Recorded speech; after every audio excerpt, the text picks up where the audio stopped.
from the law, but I got to shortly because I have to be in Ann Arbor. But I was just figured out a way to make all this work. And I bring greetings also from Lisa Alexander, who also couldn't be here because she's just returning from a class reunion from undergraduate college, Grinnell. And she says she's being COVID careful for all of you. So very quickly, I wrote a short piece for Walter so that I would remember to be precise.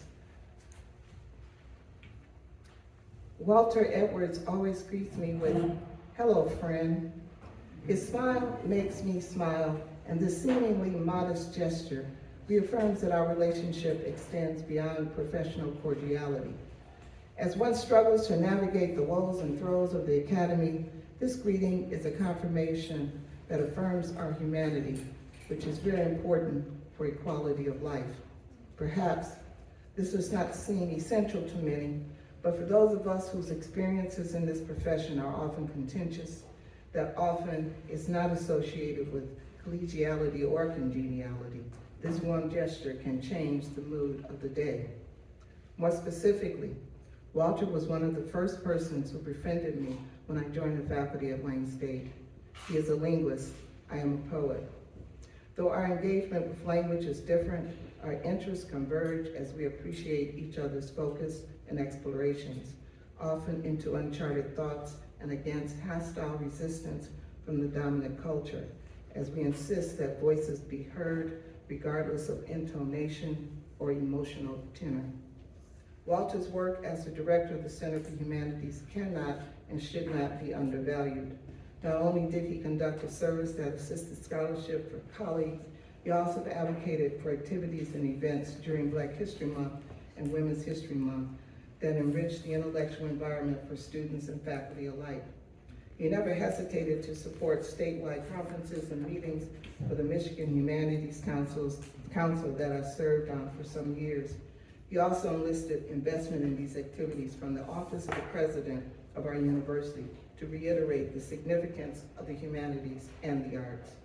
As Walter returns to the faculty and to his office in the Maccabees building, I look forward to seeing him more often, lunching with him, or commiserating about intellectual and creative conundrums over a glass of Sauvignon Blanc at the close of day, because I know that whenever and wherever I see him, I will encounter a friend, which after all is what the humanities and the arts should strive for: a more humane world, engaging language, and extending caring words.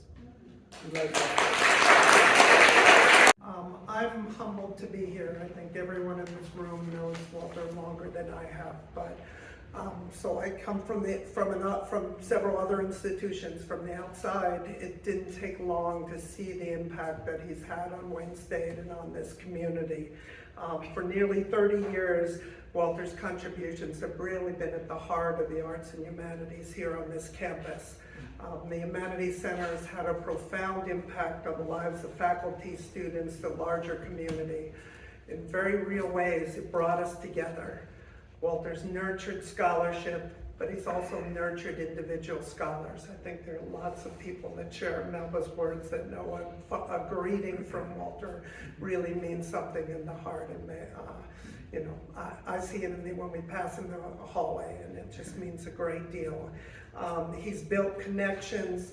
The Humanities Center has been key to interdisciplinary life on this campus. Built for many individuals, it's provided interdisciplinary lifelines. It's generated cross-disciplinary creative sparks.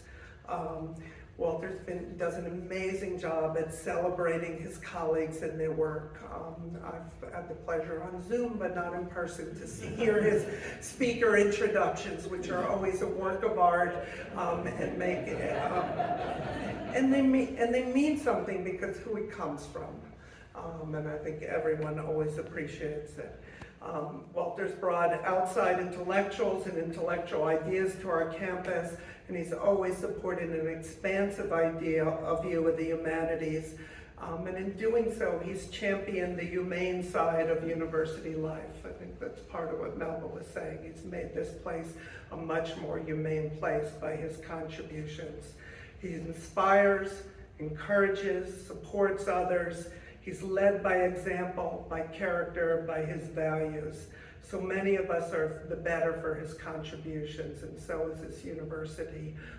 I too, Walter, look forward to the publication of your book and your own work, and know that you will continue to be a much valued part of our community for a long time to come. Thank you so much.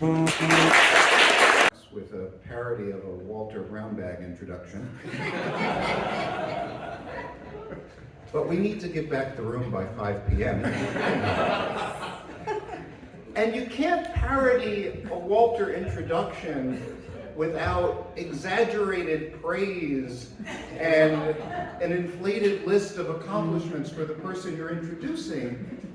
And in all candor, it is difficult to exaggerate Walter's impact on this university. It's not just that, as director of the Humanities Center, he brought nationally and internationally acclaimed speakers to this campus, although he did. It's not just that the Humanities Center has given a lot of money to scholars, both young scholars and established scholars, to support their work in the humanities when there wasn't a lot of money for humanities research, although that has been an important contribution. And it's not just that he found creative ways to generate and sustain a sense of community at a time when our sense of community was so often under stress, although he did that. It's that he forged a vision of the Humanities Center that nurtured people. And Melba, you put this really beautifully.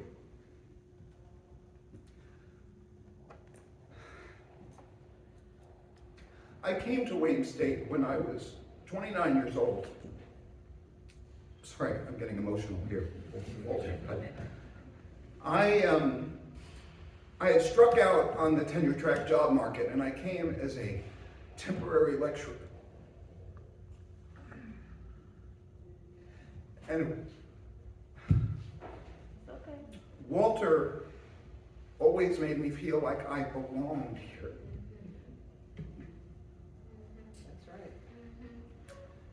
He encouraged me to give brown bag talks. Now, a brown bag talk seems like a fairly low stakes kind of thing. You bring your lunch, you talk about your work. But those low stakes events connected me to scholars from so many different disciplines and gave me new perspectives on my work and gave me confidence to go on to build a career.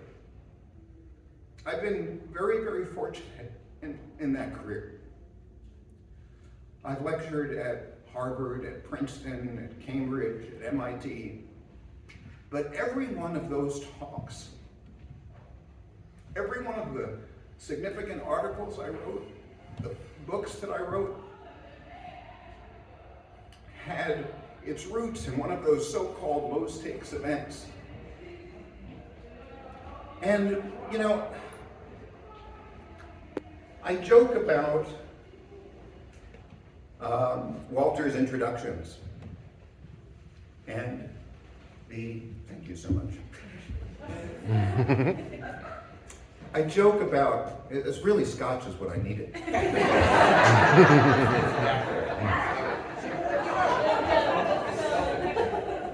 I joke about those low stakes events. I joke about Walter's introductions rather. But for a young scholar who was a first generation college student and didn't necessarily feel like he belonged in academia. That's right. It made a real difference. And I also used to joke about the fact that if today is a day that ends in Y, there will be an email from Walter about a brown bag talk. But that just speaks to the fact of how many people have been nurtured through these kinds of programs. And so, Walter, I am so grateful to you for the ways in which you have nurtured young scholars and all scholars, and for the difference you have made, not just at Wayne State, but in the academic community at large. We are very much in your debt. Thank you.